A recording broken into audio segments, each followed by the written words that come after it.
전국에 계신 문화일보 애독자 여러분, 그리고 문화일보 유튜브 애청자 여러분, 안녕하십니까? 네, 2025년 10월 21일 오늘 화요일입니다. 허민의 뉴스쇼 시작하는 날이죠. 네, 문화일보 허민의 뉴스쇼 진행하고 있는 문화일보 허민 전임 기자입니다. 네, 갑시가 확 추워졌습니다.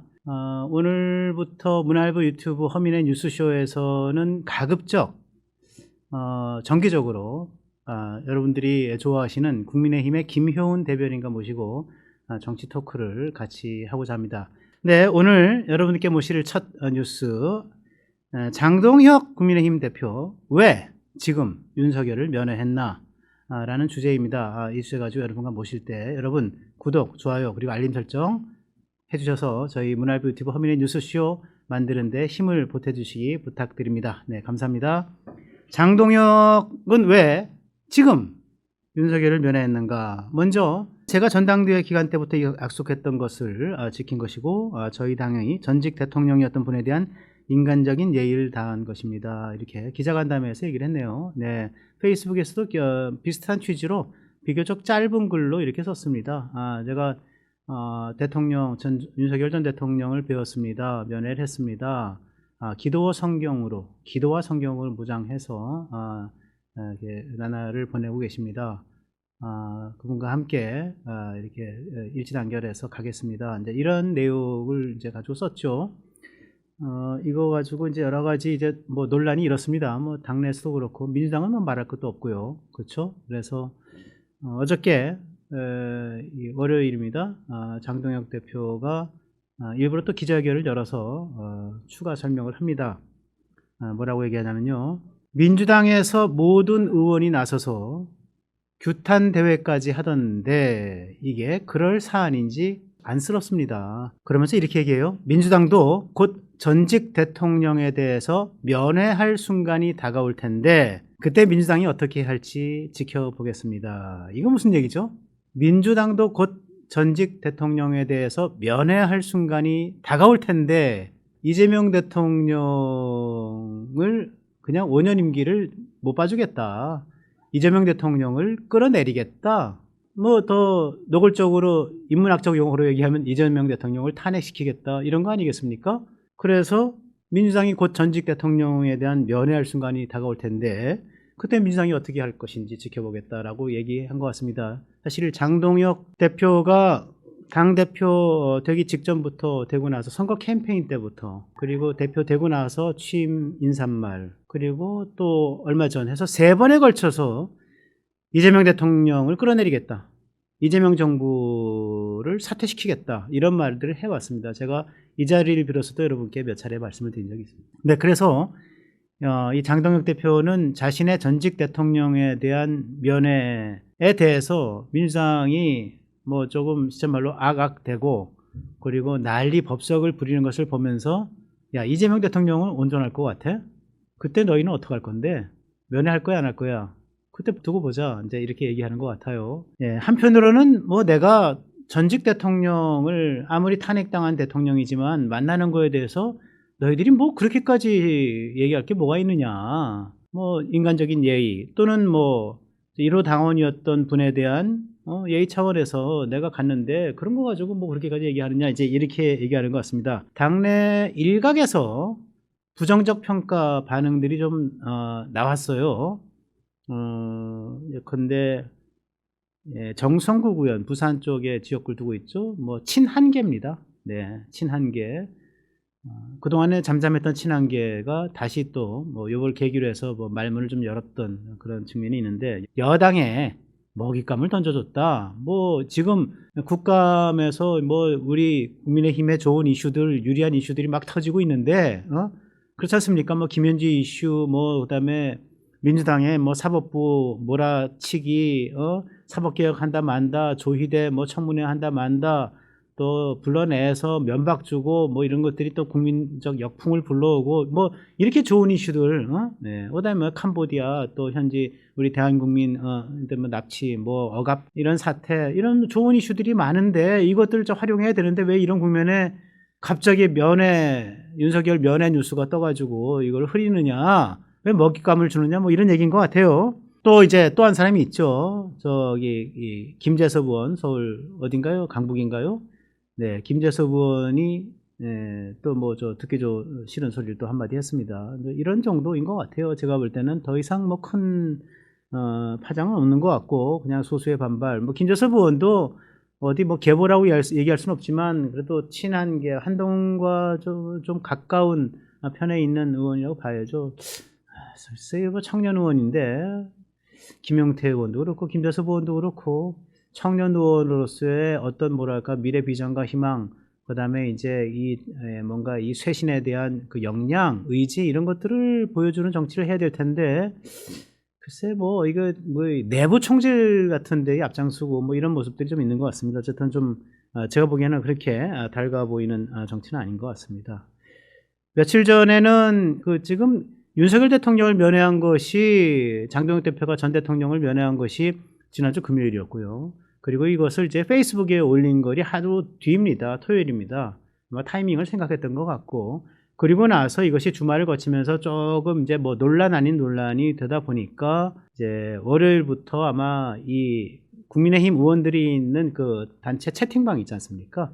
단체 채팅방에서 약간 좀 공방이 좀 오고 갔던 것 같아요. 그러면서 거기에 대해서 이제 김민전 의원이 아니 내부 총질을 해도 유분수지 아니 전직 대통령 면회 간 거 가지고 그렇게 난리를 부리느냐 뭐 그랬더니 친한계로 되어 있던 이 박정원 의원이 뭐 또 거기서 반박하면서 이렇게 뭐 공방이 오고 간 정도, 요걸로 난 대충 정리된 거 아닌가 싶습니다. 예, 어저께 최고위원 회의라든가 뭐 아니면은 각종 국민의힘 내부 회의에서 이 문제가 더 이상 거론되지 않은 걸 보면 저는 뭐 이걸로 지나가는 거 아닌가 생각이 들고, 민주당도 한 차례 그냥 뭐 의례적으로 뭐 이렇게 으쌰으쌰하고 규탄대회하고 내란 정당 뭐 내란 대통령 뭐 통모해가지고 뭐 제2의 쿠데타 제2의 계엄할 일이 있느냐 뭐 이런 식으로 해서 넘어가는 것 정도 아닌가 싶습니다.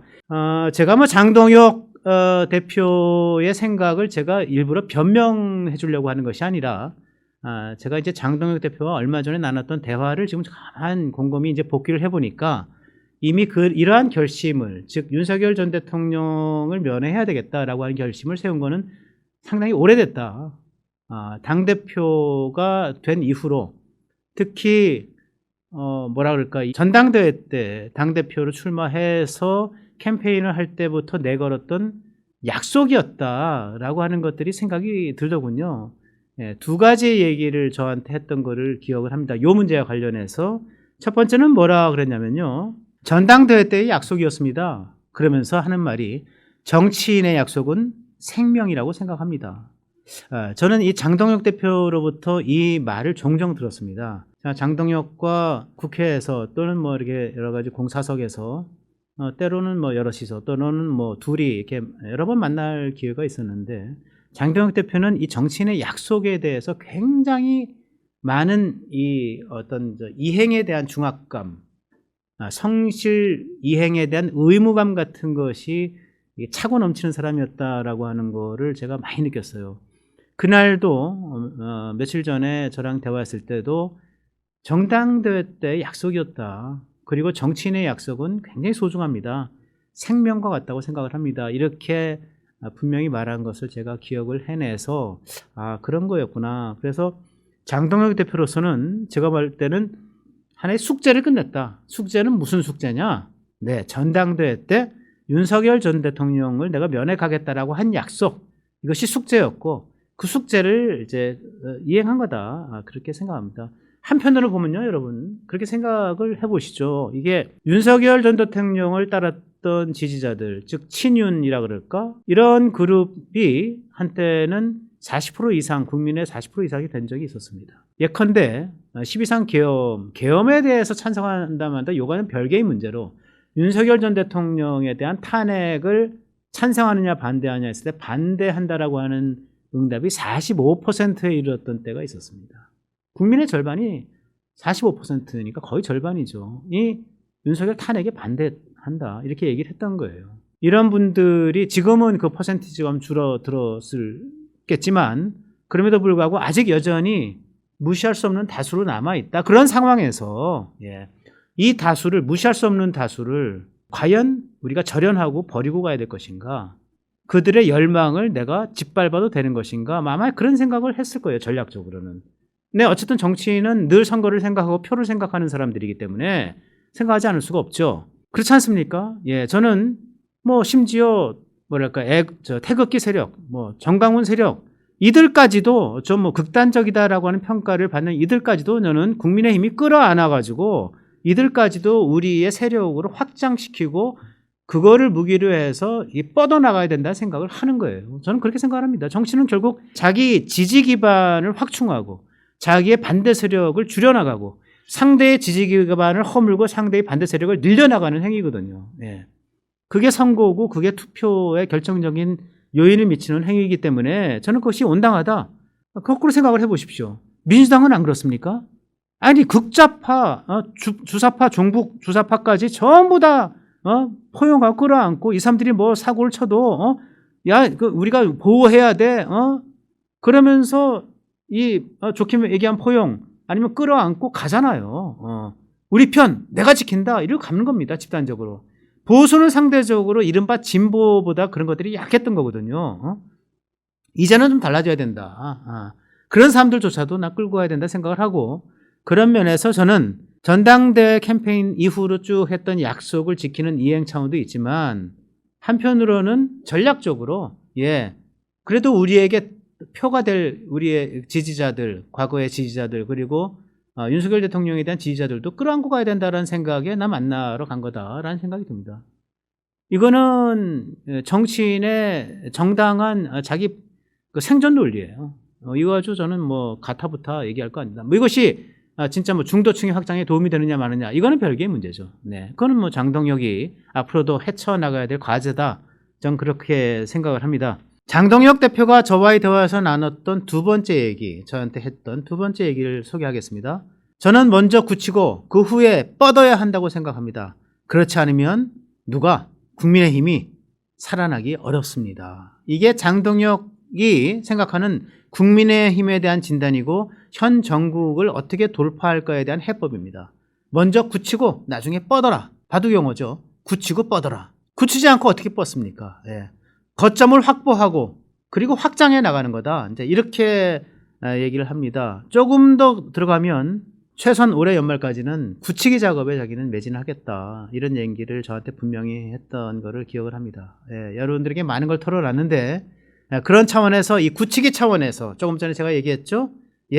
다소 조금 더 오른쪽으로 가는 사람들 그리고 저 중도에 가까운 사람들 또 중도 이런 사람들조차도 전부 다 우리의 지지 기반이기 때문에 끌어안아야 된다라고 하는 그런 차원에서 굳히기 그리고 나서는 본격적으로 소위 중도라고 하는 그리고 합리적 진보라고 하는 쪽으로까지 뻗치기 이걸 하겠다라고 하는 것이 난 오늘날 지금 장동혁의 생각이다 이렇게 생각이 합니다. 그러면 과연 타이밍을 언제 잡을 것인가 이것이 이제 과제로 남겠죠. 내년으로 넘어갈 수는 없을 겁니다. 내년으로 넘어가는 순간 지방선거에 직격탄을 맞을 수도 있게 되기 때문이죠.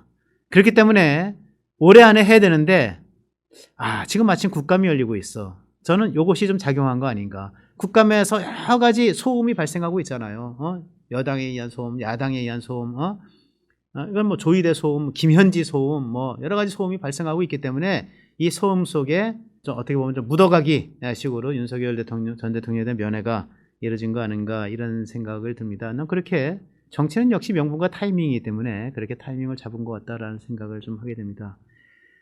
한 가지 명확하게 할 것은 장동혁 대표는 계엄을 긍정적으로 평가한 일은 없습니다. 여러분 기억하듯이 장동혁 대표는 원래 친한계였고 한동훈의 주도로 12.3 계엄 직후에 새벽에 국회로 달려가서 계엄 해제 결의를 할 때 한동훈과 그 일파가 그 계엄 해제의 결의안에 찬성표를 던지고 그때 장동혁도 거기 있었습니다. 그리고 그 신조는 지금까지 바뀐 게 없어요. 다만 장동혁은 이것이 과연 내란으로 몰아갈 일이냐 이것이 과연 대통령을 탄핵으로까지 몰고 갈 일이냐라고 하는 것에서 분명한 반대 의견을 밝혔고 그 점은 좋아 같습니다. 저도 계엄은 제가 지지하지는 않지만 내란 역시 찬성할 수가 없다. 그리고 탄핵 역시 찬성할 수가 없다라는 생각을 줄곧 가져왔으니까요. 여러분 아시겠지만 몇 차례 제가 여기서 뭐 피를 토하듯이 얘기했습니다. 그래서 그렇게 찬성 투표를 한 인물이기 때문에 이거를 가지고 장동혁이 야 계엄을 미화하려는 거 아니냐? 계엄 세력과 어떻게 하려는 거 아니냐? 이건 아니다. 분명히 말씀을 드립니다. 이재명 대통령은 아침에 말한 것을 저녁 때 언제 말했냐는 듯이 뒤집기를 반복해요. 여반장으로 합니다. 예. 그와는 달리 저는 장동혁 한 번 얘기한 것 이행하겠다. 정치인이 가장 중요한 덕목 여러분들에게 제가 몇 번 말씀을 드렸는데 뭡니까? 진실성, 일관성, 인테그리티입니다. 인테그리티를 지키려고 한다. 저는 그렇게 생각을 합니다.